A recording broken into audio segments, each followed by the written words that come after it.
Sa kasaysayan ng bayan ng Ibaan, nakilala sa paggawa ng produktong kulambo o bilang Kulambo Capital of the Philippines. Ang paggawa ng kulambo ay mahusay na hinabi ng mga lokal na kababaihan bilang pangdugtong buhay mula pa noong 1800s.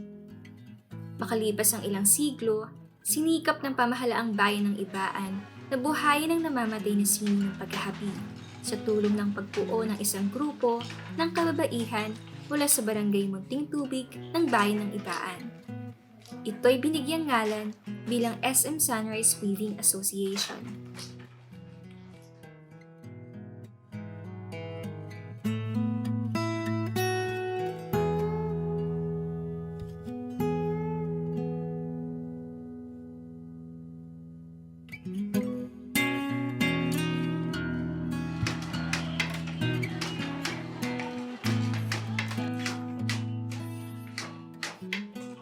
Ako po si Remedios Valencia at kaka-anim na taong gulang lang. Yun, tumatayong presidente ng SM Sunrise Weaving Association na itinatag noong June 8, 2017, itong Weaving Association. Ako naman, ang experience ko sa paghabi ay mula pa nung bata ako, nakikita ko nang humahabi ang parents ko. Yun. At kami naman ay magpa 5 years na dito sa SM Sunrise. Ang paghahabi para sa akin ay kumbaga isang passion. Isa rin itong exercise sa katawan. At itong paghahabi ay parang kumbaga isang ritual or masasabi mo na ang iyong sarili ay inilalagay mo na gumagawa ka ng isang bagay na tulad ng paghabi na may pagmamahal at may interest ka na mapaganda ang iyong ginagawa para iyon naman ay maging bahagi naman ng iyong komunidad at bayan. Ayon sa pag-aaral ng British Council, nauuri sa dalawang kategorya ang komunidad ng paghabi, kung saan ang SM Sunrise Weaving Association ay natutukoy bilang komunidad ng paghabi sa mababang lupa. Samantala, may tuturing namang komunidad ng paghabi sa kabundukan ang mga naghahabi sa La Trinidad Benguet.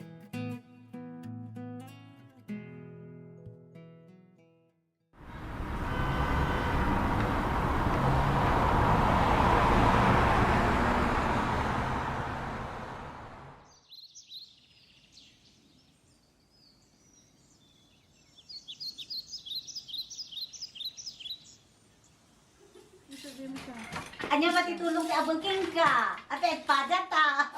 Ako si Rosalina Salifad, 41 years old. It's more than 3 decades na nasa weaving industry. Natuto ako sa mother ko, sa pag-o-observe lang. Laging daily na yun ang nakikita mo, pagkagising mo hanggang sa gabi. Kaya no choice, matututo ka na rin.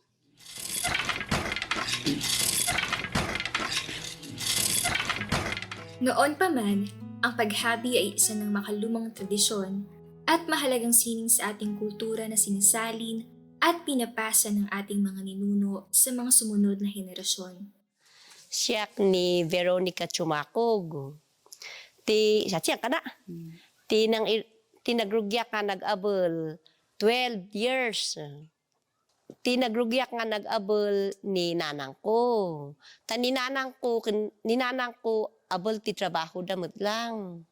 Isu nga isuda tinang isuro ti abol ngem jay nagrugyak jay ngay backstrap. Jay sinikit. Ta isumut lang ti aramidin ni nanang ko. Win jay backstrap tinali narigat. Tiap abulin mi idi jay ulis ngay jay kumot. Ag-abol kami, tapno ada isupay nga iturong ti ina, nga igatang ti kanun.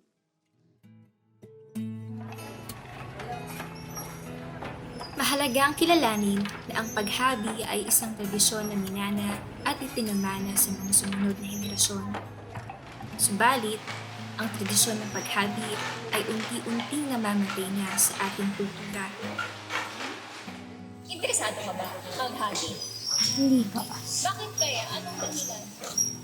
Hindi po ako interesado Kasi po mahirap po para sa akin. Sa kasamaang palad, ang mga nakababatang henerasyon ngayon ay hindi gaanong kainteresado sa kaligtasan ng kanilang malikhaing industriya at kultura gaya ng mga ninuno nila.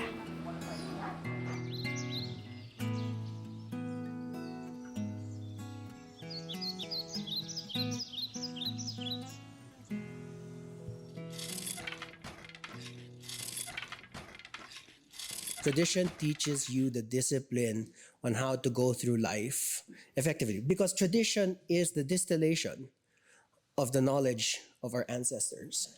And while it may not, some of it may not be relevant in today's times and may no longer relevant in the future, there are certain aspects of it that will always be relevant. Part of it is our identity. It's just Filipinos. What is our identity as Filipinos? Do you even know? I'm asking that to the youth, right?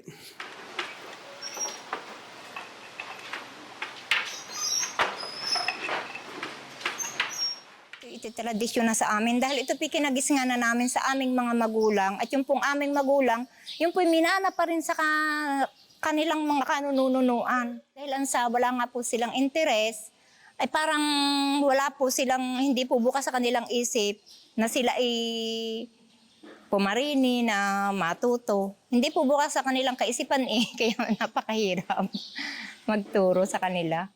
So there's a lack of succession. Who's going to take over from the current generation of, say, weavers in this case? That's one. Also, if you don't have younger generations coming in, then you can't evolve the idea. Actually, mostly, hindi nila alam yung weaving. Like, yung alam kasi nilang weaving is yung parang sa Ilocos lang, ganun. Pero pag like dito daw, parang wala naman daw masyado. Kasi mostly sa mga friends ko naman, hindi talaga nila alam. So, I think medyo nanganganib na talaga siya.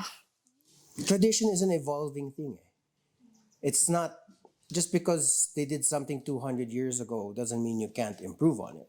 At some point in your cycle as an artist, unless you're very cognizant of the fact, you're not innovating. So that's why we need the younger generations to come in. Mahalaga dahil sila ay nagiging daan para ma-expose ang aming mga produkto.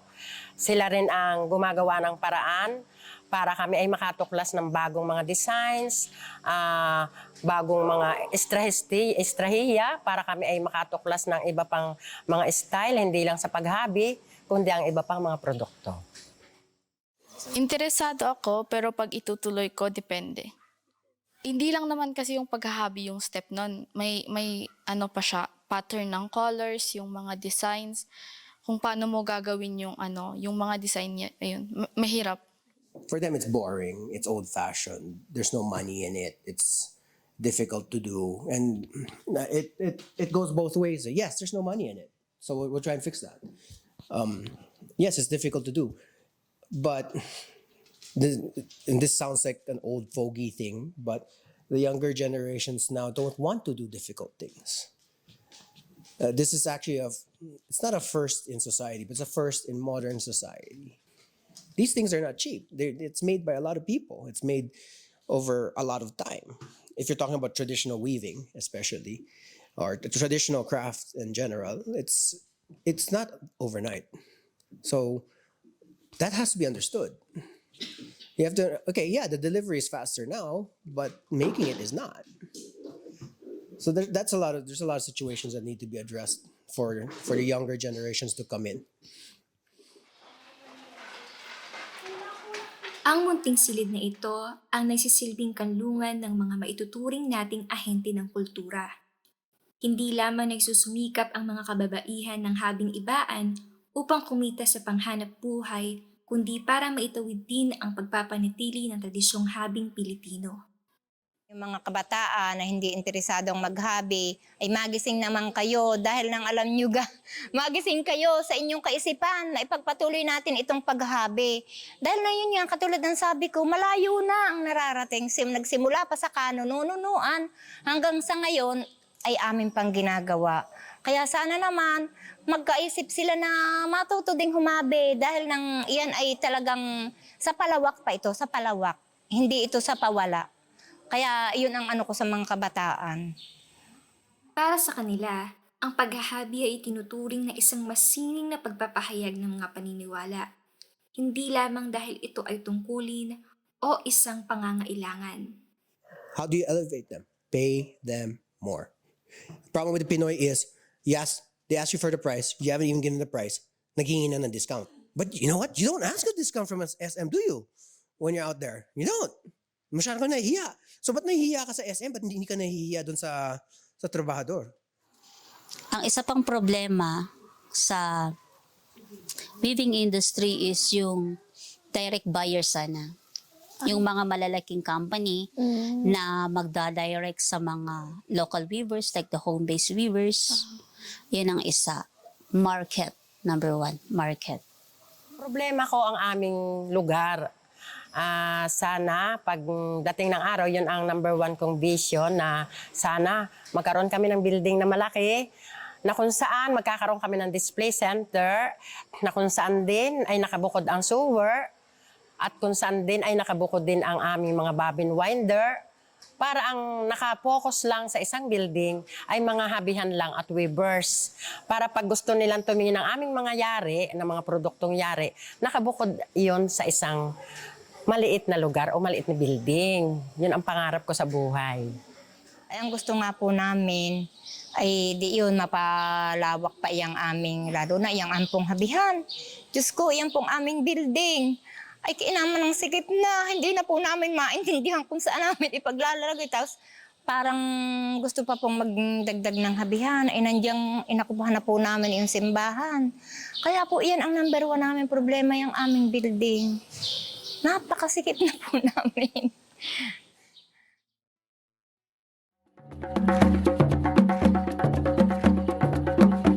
Samantala, may mga organisasyon katulad ng HABI, Philippine Textile Council, na aktibong sumusuporta sa industriya, na naglalayong pangalagaan, itaguyod, at pahusayin ang mga tradisyonal na kultura sa Pilipinas.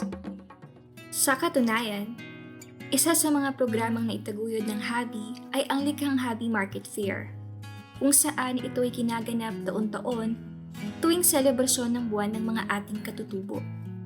At sa unang pagkakataon, kabilang dito ang SM Sunrise Weaving Association upang maipakita at ibenta ang kanilang hinabi na produkto at bigyang oportunidad na ikonekta ang mga ito sa international na merkado.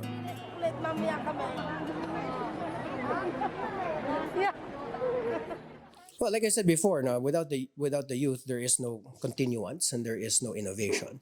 But the third part there is if younger generations don't understand tradition, don't want to learn it, then that is the end of our culture. Yes, I'm aware naman na yung mga kabataan ngayon is sila dapat yung magpatuloy sana ng mga traditional weavings. But there's a but, whether we accept it or not, karamihan sa mga kabataan ngayon is they have no patience sa pag-weave. Laki ng effect. Kasi yung weaving industry, babagsak. Doon na siguro talaga papasok na lahat ng mga printed since nangyayari na ngayon. Ayun. At isa pa, sa community ng mga weavers, magkakaroon ng shortage. Lahat ng mga sa market magkakaroon din ng shortage kasi wala nang gustong maghabi. At sa mga community na rin, wala na, hindi na nila ma-preserve yung, here in Benguet, example, here in Benguet, may mga fabric kasi sila na need na i-preserve. Wherein, mawawala na lahat yung mga originally made na fabrics. Ang maipapalit na, lahat na printed. Yun ang laking effect. Napakalaking difficulty talaga ang pagsasalin. Kami ay umiidad na, kami ay humahanap ng paraan para may sumunod sa amin. Kasi sayang naman kung sa aming pagpupursige ay walang magpapatuloy. Kaya umaapila kami sa ating mayor na sana naman ay huwag nilang kalimutan na kumuha ng mga trainees. Ang bawat tela ay may layunin. Kumakatawan ito sa isang paraan ng pamumuhay, ranggo, kapangyarihan, kayamanan, kabutihan, o pagsasama sa mga sagradong seremonya. At sa paglipas ng panahon, ang mga hobby ay tumatanda rin kasama ng kanilang sining. Kahit ang mga anak ko ay hindi naghahabi ng aktual, sila naman ang tumutulong sa akin sa pagpopromote sa Facebook account. Sila rin ang kinokontak ng aming mga kliyente kasi ang aking mga anak ay siyang HR or staff ng account ng SM Sunrise Weaving Association. Kaya bago dumating sa akin ang order, sa kanila muna dadating. At yung aming mga paperworks ay dahil wala pa naman kaming mga printer and laptop dito, ang akin munang dalaga na nagtatrabaho ang gumaganap. Walang problema kung i-pass down namin yung mga skills na meron kami sa ibang tao. As long that they are willing to adapt yung mga techniques na gusto nilang matutunan or yung gusto naming i-share sa kanila, walang problema. Although, gusto ko man in the near future na ipamana yung mga skills na natutunan ko, kung ayaw naman nila, it's their own choice. Kung gusto nilang matuto or not, it's their own choice. Ang mensahe ko naman sa mga bata na walang interes, sana dumating ang araw na magkaroon sila ng interes sa weaving. Kasi darating ang araw na siguro magiging importante talaga ito sa ating bayan. Kasi kung hindi natin ito pagpupursigihan, papatayin natin ang habing ibaan. So wala kaming magiging contribution sa weaving na compare sa ibang bayan. Kaya kailangan may mga kabataan na maging interesado dito sa paghahati. At yun ay may isagawa lamang kung kanilang idadagdag sa kanilang mga vocational courses, yung mga basic lang, mga basic knowledge lang. Tapos kung panahon ng trainings, handa naman kami magturo dito sa amin, sa trainings. At handa rin ako magbahagi ng aking knowledge sa basic, provided na sasagutan ng gobyerno ang mga allowances. Bawat hibla ng sinulid ay nagtatahi ng kulay ng ating sining at kultura. Ito ay isang tradisyong tela na dapat ipinagmamalaki nating mga Pilipino. Ikaw, paano mo mapapanatiling buhay ang tradisyon ng habing Pilipino?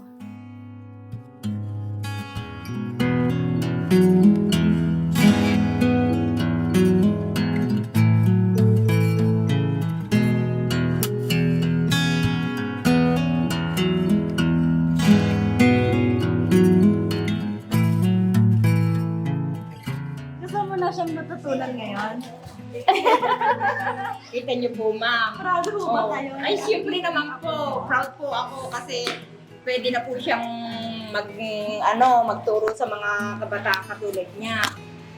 Ka-experience na po siya ng paghabi.